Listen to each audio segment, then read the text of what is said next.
Hello and welcome to episode 11 of the Buzz Sports Show. Coming up, Valerie Mulcahy and Vinnie Murphy on the Gaelic Voices for Change campaign against homelessness. And later on the show, Westmeath and St Loman's Mullingar star Paul Sharry on the AIB Club Championships ahead of this week's Leinster final. I'm David Coughlan and this is the Buzz Sports Show.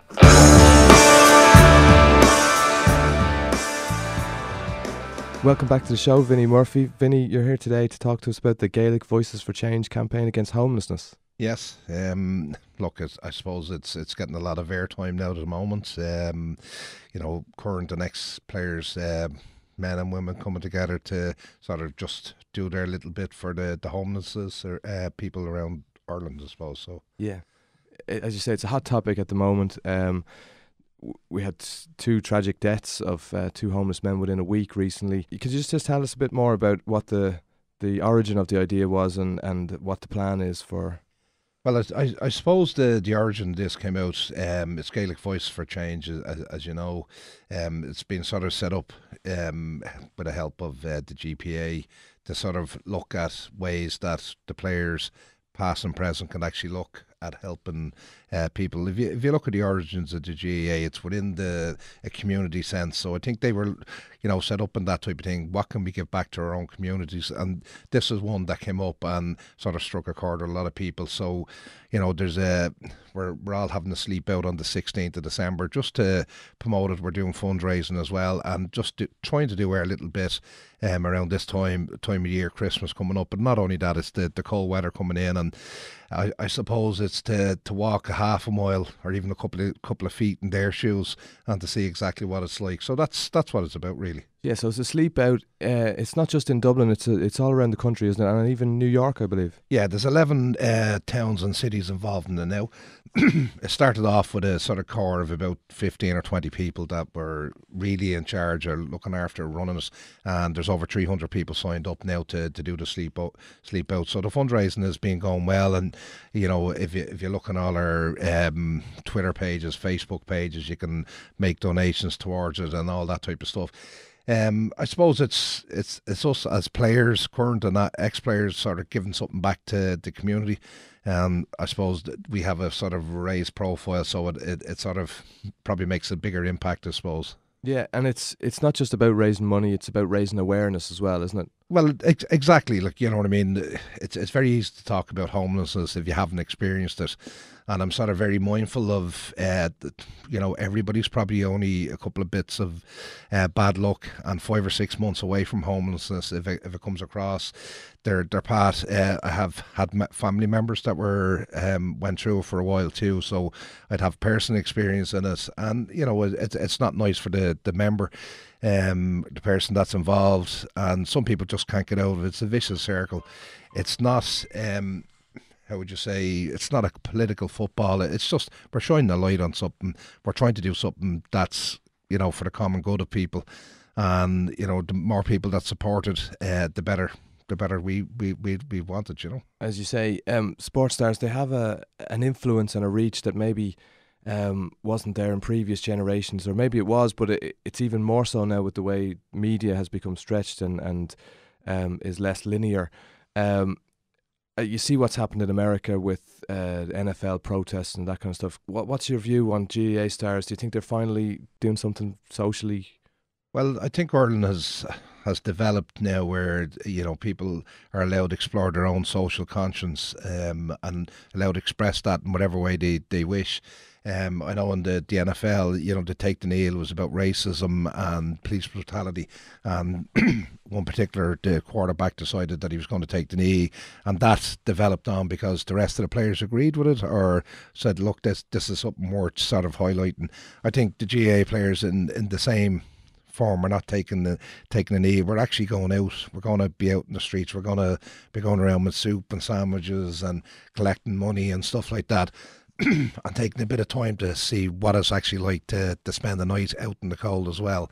So, you know what I mean? That's our own social conscience of why we're doing it, and why we want to raise awareness and raise money and raise funds for these people. Look, it's a stain in our nation that, in 2017 going into 2018, you have 8,500 people that are registered homeless. And if you look at it, there's actually, in Dublin, in November this year, there was 184 people sleeping rough on their seats of Air Capital. Without getting political and not getting political, one person is too many. Never mind 184 sleeping rough and 8,500 actually homeless. That doesn't take into to affect the people that are in emergency accommodation.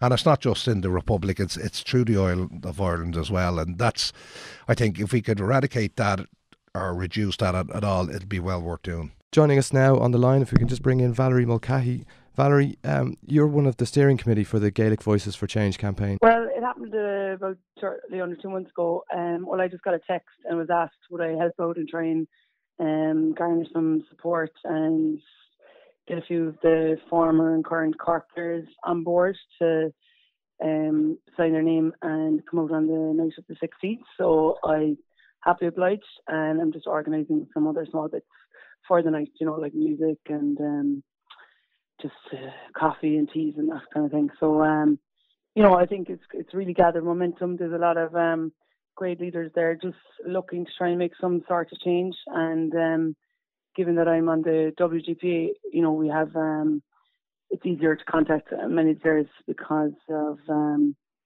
being on that. We have all their numbers and we can easily access them and make contact. So I was delighted to be able to help out. And it's not just about raising money, it's about raising awareness as well about this issue, which is basically a national emergency at this stage, a crisis really, this homelessness crisis. It really is. I was just didn't get to read the article, but I just heard of a woman who's died, a homeless woman in Cork died, and it can't really get closer to home than that. And it's awful. And I think, yes, obviously we're trying to raise money, but more importantly, raise the awareness and make it a priority, because, we're obviously very concerned about it. And while we don't understand fully what someone who's homeless is going through, we want to show our empathy and support and solidarity in going out for just one night, and trying to see what they have to go through every single night. So, it's an opportunity for us as people who, I guess, have a profile, for the want of a better word, to do something positive, show that, they're not invisible as people, and that, we're there to try and help, and that we are empathetic and that they aren't invisible to the wider community. As you say, a death of a woman there in Cork during the week, and that's the 8th death in the country since August. 2 men recently in Dublin as well, and like you said, in Cork, that's on your doorstep. It brings it home even more so. Do you think this will open the debate even wider, and that it can help to make a greater change? Well, I think something has to happen, and while we don't have all the answers, being a sports person, you can, you have challenges, you have to try and deal with them. You don't just shy away from them. So it certainly is hopefully going to propel some sort of change, and the sooner the better, because it's obviously, in crisis mode. As sports stars, you probably, as you mentioned just there, you do have a greater reach, you have a greater influence, and you notice a lot of the people that are involved in organising this, they're experienced players, either retired from inter-county or nearer to the end of their career than the start of it. At what stage of your career does that kind of dawn on you, that kind of responsibility is there? I guess it depends on the person, how mature they are as a person and whether they realise it at all. But I think when you're younger, you're probably just focused on getting on the team and, you're kind of rising star. But as you progress, you probably become more of a leader and take more of a senior role, and a kind of I guess you realise the importance of, what comes with being an inter-county player or a sports person that people look up to, and that you are a role model and that you have a positive voice and that you can make use of it. So I guess, I don't know, for me, maybe within my 20s, mid-20s, but I guess it depends on the person. But the thing is to make use of that voice that you have in a positive way. And that's what we're trying to do. We're just trying to raise the awareness, try and get the ball rolling, and try and obviously raise funds as well. And just a bit of solidarity, really, and show that, people aren't forgotten and we're all in this together. We're all humans looking out for each other. maybe a lot of people don't understand the causes of homelessness. No, I think it's probably a complex issue, and you know, we're the more fortunate people, and often we tend to forget and focus on our minor problems from day to day. But you know, it's probably multifaceted, and you know, I think what's important is that we don't make judgments, and that, you know, that we try and help people out who are in need and the most vulnerable in society, definitely. And the GAA has always been built on community. It's always been built on helping each other. I suppose people wouldn't be used to maybe seeing GAA players and that making a kind of a political statement like this. And I think sports stars in general are becoming a bit more politically or socially minded.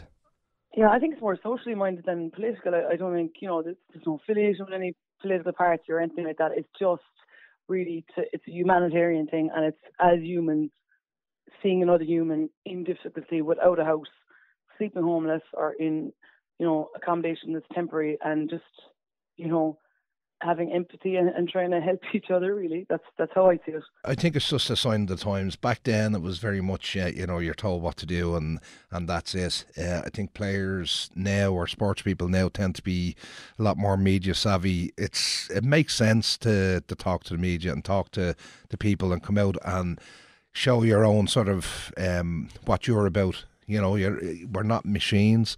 We play in teams or individual sports, but you know, you can get lost within the group. And I just think people are just more aware of what they can do and their profile.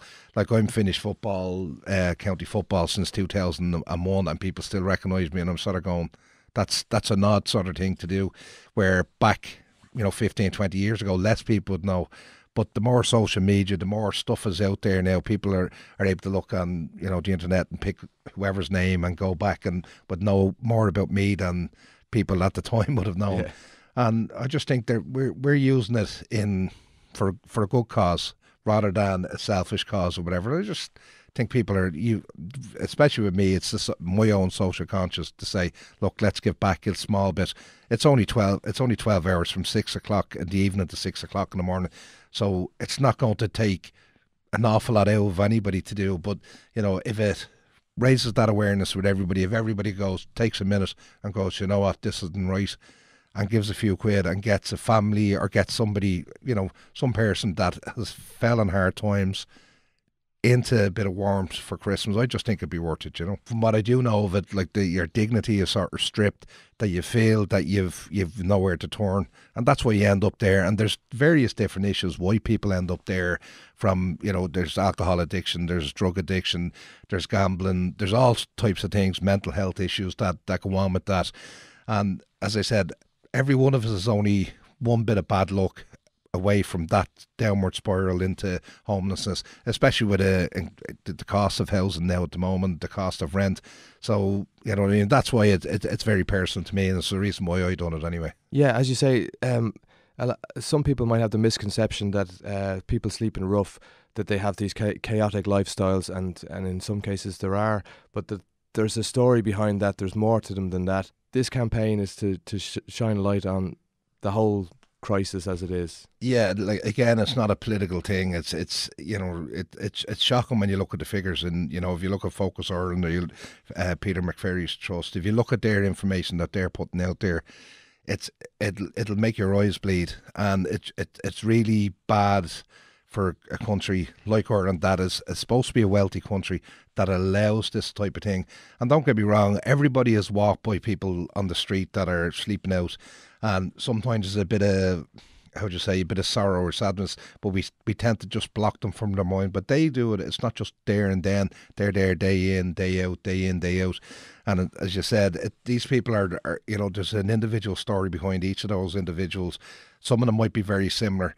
And if we look at the causes of homelessness, as well as, you know, get people out, but if you can put blocks there to help people stop and getting into that type of trouble, I think that'd be very, very worthwhile. And I just think, as for a country that has grown up, you know, it's 100 years last year, 101 years since 1916, that we still have homelessness on our streets. And I just think it's a blight in our state and our nation, and I just think we should do everything we can to eradicate it. And can you just tell us a bit about the night then? What's going to happen? So what's going to happen on the night is we're in Cork. We're going to be outside the courthouse steps.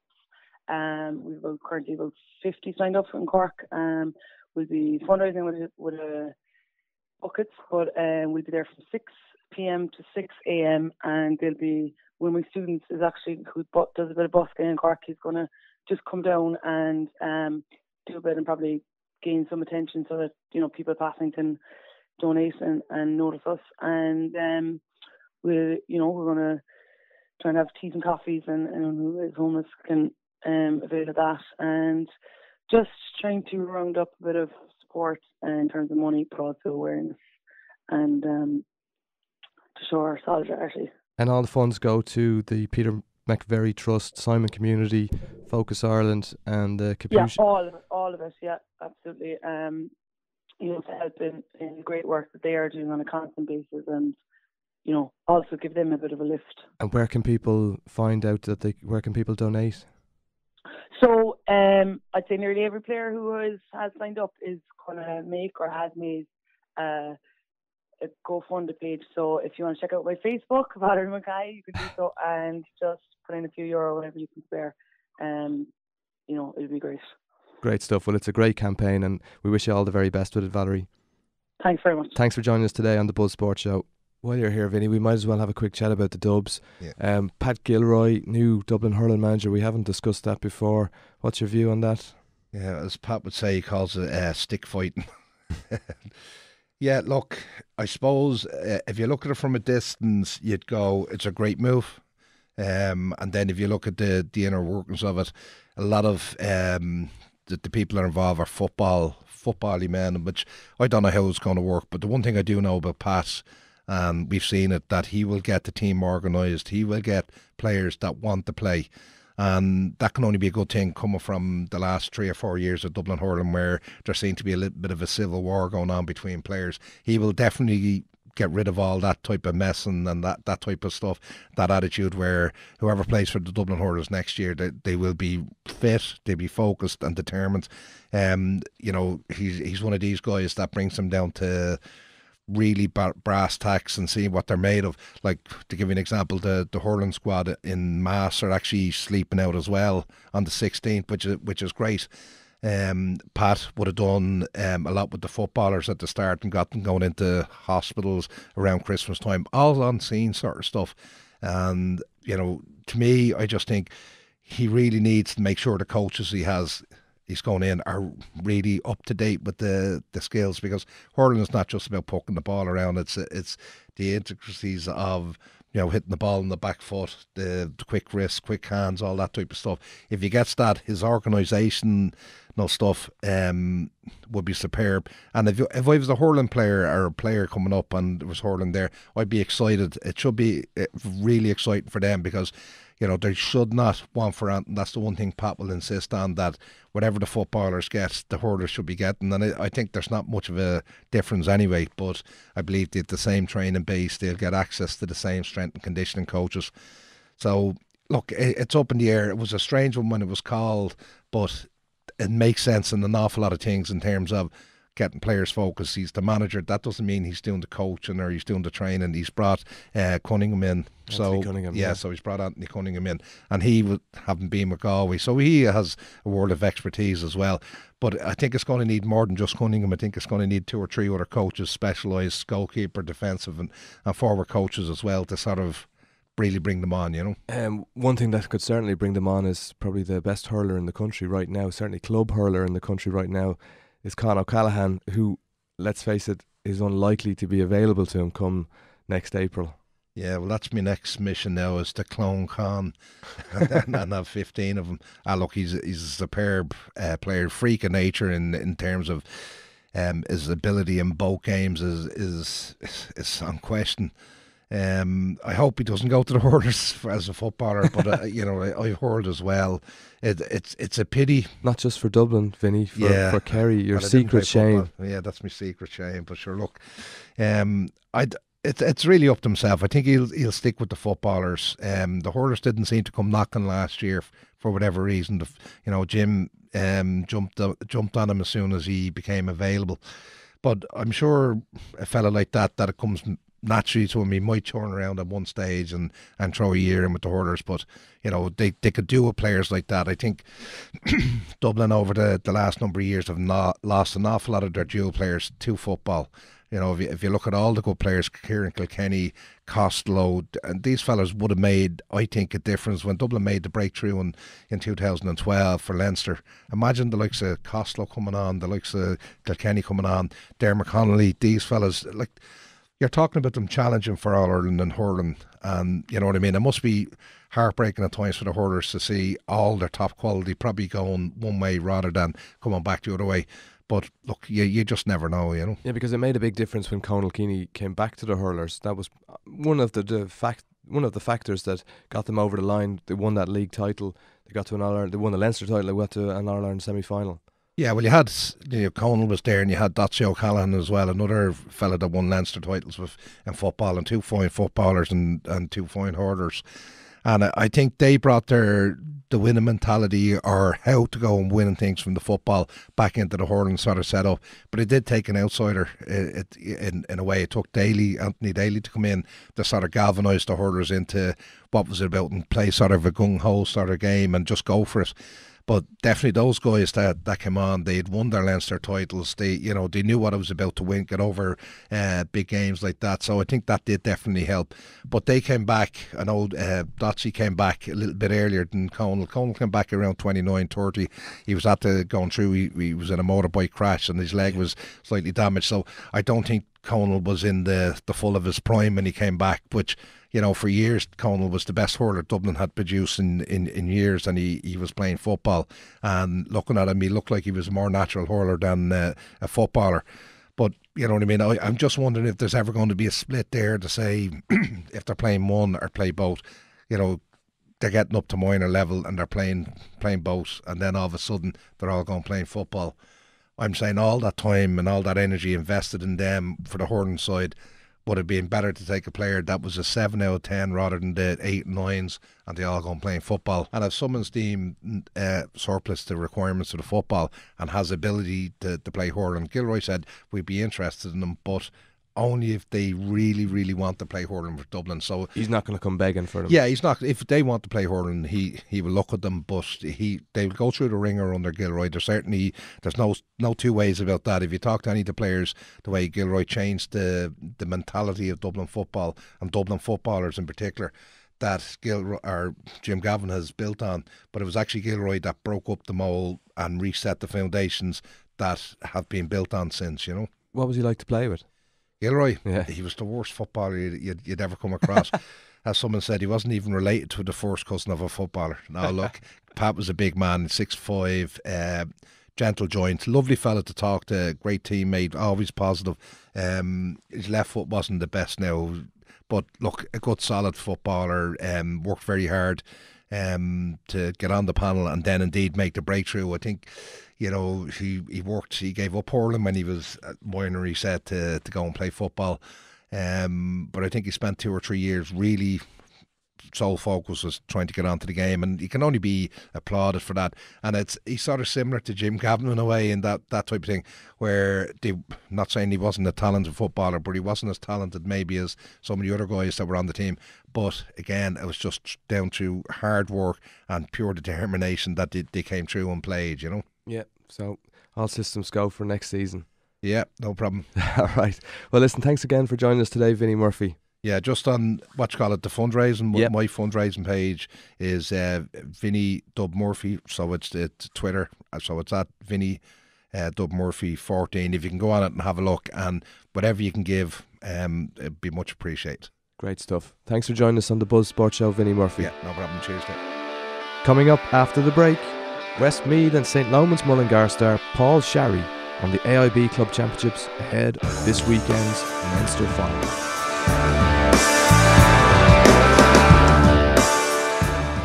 Next on the line, we've got St Loman's Mullingar star Paul Sharry to talk about the AIB Club Championships and the big game against Moorfield coming up. Paul, excited about the match? Yeah, I'm massively looking forward to it now. It's the club's first ever time in the Leinster final, so it's going to be a huge day for all involved, especially all the members of the club and the underage of the club, and then the players themselves. So plenty of positives. And Luke Dempsey, he's obviously a bit of a spy in the camp for you guys. Yeah. Luke was with Moorfield for 2 years. Then he moved to us. He's with us for the past 3 years. So hopefully it'll prove some form advantageous to us. But it's hard to call. We haven't looked too much into Moorfield just yet, as we only won our semi-final match on Sunday. So Tuesday night session was a bit of just a recovery one. So hopefully now we go to have a look at Moorfield's strengths and weaknesses. Yeah, it's a bit more of a plus to have his inside view of it. Does it add a little bit of extra spice to the game for Luke at least? No, not for Luke. Luke's a different breed altogether. It just adds a bit more crack to the game for him. Did you see his interview the other day where he was asking the Moorfield manager to take it easy on him and stuff like that? You know, there's no badness in Luke. It's just another kind of novelty aspect for him. Tell us a bit about Luke, and you've played under some great managers, and how does he compare to the likes of Pat Flanagan, Tom Cribben, and even Michael O'Neill that you played under at Shamrock Rovers? Yeah, Luke's laid back, so he's like, if you ever chat to Luke, he's just 110% positivity. You know what I mean? He's all about instilling confidence in the lads. He's all about seeing boys in good form. And really emphasises whether you're a sub or a player that it's all about the team. That if you're, say, like, position was up for grabs between me and you, but I got it, he'd be looking for you to be 100% saying, well done, I'll do my best if I come on, it's the right thing for the team. He's just all, the more positivity he can instill into the team, the better. And that's kind of his whole approach. He kind of bases our game style around positivity, as in being attacking. Our training's designed that way too, being attack style, and just making sure everyone's in good shape. It was a bit of a nail biter against Simonstown. Yeah, it was tight. We didn't make it easy for ourselves anyway. And actually, credit to Simonstown in that game. The first 15 minutes, they really went hell for leather at that game. Like, I think that's one thing why we started poorly, was they were just playing at such an intensity that a lot of our players hadn't really played at that level before. And then when we kind of settled into it, we kind of clawed our way back and then pushed on in the second half when they were playing against them. Nice to get one over Colin O'Rourke. Yeah, it's a good day when a Westmeath team come out over Meath. Plus, I think he made a few comments about my tan and white boots before, so I'll take them in. Yeah, was there a bit of banter after the match? Was there any kind of crack in the clubhouse, or did they Simonstown scarper? No, Simonstown went home, and then ourselves. Unfortunately, our clubhouse at the moment is a courthouse, so we had to go into one of the local pubs in town. We only had 1 or 2 drinks and left it at that. We know there's another hour to go, so we'll put all our focus into that. A courthouse, that's quite an unusual one. That's I suppose that will come in handy if you do a ballyragged on it. Yeah, well, hopefully we won't go down that road anyway. No comment, says Paul Sharry. We'll keep quiet on that side. Tell me a bit about, and I know you've spoken about it before, and I'm sure you're sick of being asked about it, but Shamrock Rovers, and particularly Michael O'Neill. I mean, he's gone on to do great things at the moment with Northern Ireland, and there's even been talk of him becoming Scotland manager and maybe even the Ireland manager if Martin O'Neill was to step aside. Tell us a bit about him and how you worked with him and what you learned from him. The only thing is I'm not going to be able to tell you much about him now, because it was literally the year he came in the Rovers that I left. So I was there under Pat Scully, then there was an interim manager, and then he came along. And that was the year then Tomas Frater approached me, and I went back to Westmeath. So I never actually got to see much of his approach hands-on, but from what I seen from the outside, it was phenomenal. Like, obviously, he did huge work. Like, there was a lot of quality players in the Rovers there, and then he added to it. He brought in a lot of new faces along with that, and by the looks of it, he just changed the whole structure and the whole setup of it side. And the professionalism that you learned there at Rovers, you were able to take that into your training then with Westmeath and with the club? Oh yeah, definitely.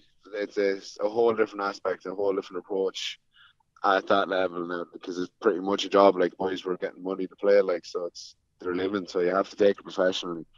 So you would have learned an awful lot about, especially punctuality, time for things, your approach to stuff, how you prepared yourself mentally and physically. Like, it was like, credit to them guys that do play League of Ireland. They put a lot of effort into it, probably a lot more than people think to do, and it's tough going, but I would have took it off from it. And you also started a strength and conditioning business, and yeah. I suppose this has helped in that business for you as well, has it? Yeah, it can be a plus and it can be a negative. And a plus way, obviously, it's pretty much what my life revolves around about it. And then negatively. It can be a bit too much times, where it's like you're working with sport, you're playing in sport, and when you're trying to get a relief from one or the other, you can't really. You're kind of stuck into it. You have to go straight back to it the next day. But for the majority of the time, it's a good thing. I like that aspect of that. I'm able to mix with people daily, and it's not a serious setting that you're in doing something you enjoy. So I count myself lucky. I get to work at something I properly like, And has Niall Horan visited the gym? No, he's never been into the gym. I try to get him down one of the days. Tell us a bit about Westmeath. Like we had Paul Flynn on the show last week, and we were just looking at some of his stats and that, and he lost his first. He made his league debut for Dublin against Westmeath, and they lost a game in Division 2 against Westmeath. I mean, when you think about the way things are at the moment, and people get carried away saying that Dublin will never be beaten, does that kind of remind you of help you to keep going, to think that you will turn these guys over eventually? Yeah, well, like the way you look at it is something has to come down at some time. You know what I mean? It can never stay at the top. Like everything crashes, Wall Street crash, everything comes down at some stage. So you have to hang on to something. Like at the moment, they look invincible, and they do look invincible for the next couple of years. You could have said the same about Kilkenny and the Hurling there not so long ago, and they got toppled. So, like, you have to bear in mind that it has to come to an end at some stage, not last forever. Like, so that's the way I'd approach it. Because if you were to think of it that way, that they're never going to be better, it's never going to happen, what would be the point in putting in the effort to put into county, which is a huge amount of effort these days? You've had a couple of heavy defeats to Dublin in high-profile games.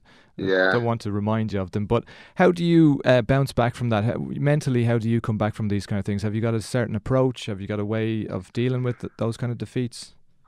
Oh, I don't even know. They're just like, the only word for them is demoralising. They're just like whatever about the first one you're speaking about. That Leinster final where we were tight at half-time. I felt we could have been ahead at half-time. And then the second half, they just threw us off the pitch and they brought on their subs. But last year's one, when they just pretty much bet us off the pitch from the word go, that one there now, that hurt. Because at least from the first one where we were actually tight till about 10 minutes into the second half, you go back and say to yourself, look, we lasted this long with the top team in the country. We did all right. But when you go back and you looked at the last one where we were just wiped from the word go, that one there that was tough to take and hard to recover from. Like. Yeah, so is it a bit of soul searching, or I mean, I guess with the qualifiers and that kind of thing, you don't have a whole lot of time to wallow in it and do too much soul searching. Yeah, well, it's not so much that. It'd be like kind of like feeling sorry for yourself or anything. It'd be more the self-doubt it'll put in your head. It just, you kind of go into it, like, that far off, like, are we really that bad? So that there be the thoughts that be going through your head, going like, what's the point? That kind of crack. And then you just have to kind of remind yourself what you're doing and why you're doing it. You're doing it to represent your county, and you're doing it because I looked at Desi Dolan when I was a kid, and he was my hero. And by some chance, there might be a young lad in Westmeath that might look at John Heston or someone like this and be like, I want to play for Westmeath when I'm older. That kind of, you know what I mean? If you remind yourself of all the good that comes from playing for your county, and you pick yourself back up, dust yourself down and go again. Would you look to, is there autobiographies or figures outside of sport, inside of sport, that you look to for inspiration? Oh, that's a good question. I'm not sure. There'll be a few local people or whatever like that. To be other people, you kind of aspire and see like their work drive and their work ethic. Like Tom Cribben would have been someone I admired. Like, I thought his work ethic was incredible. Like, and you could see why he's been so financially successful by his approach. That he works hard. He leaves no stone unturned, and he just follows up on everything. Do you know what I mean? There'd be things like that I'd pick up on. That's my big thing, is somebody's work ethic and how hard they'll work for something, you know? Does that include Joe Dolan? Yeah, I suppose you could throw him in there. His nephew Colin is another one. He's a very good man to learn from, so he is. Was it Tom Cribben or was it Pat Flanagan who brought in Mark Rohan with you before at Westmeath? Oh, it was Pat Flanagan who brought him in. He must have been an inspirational figure.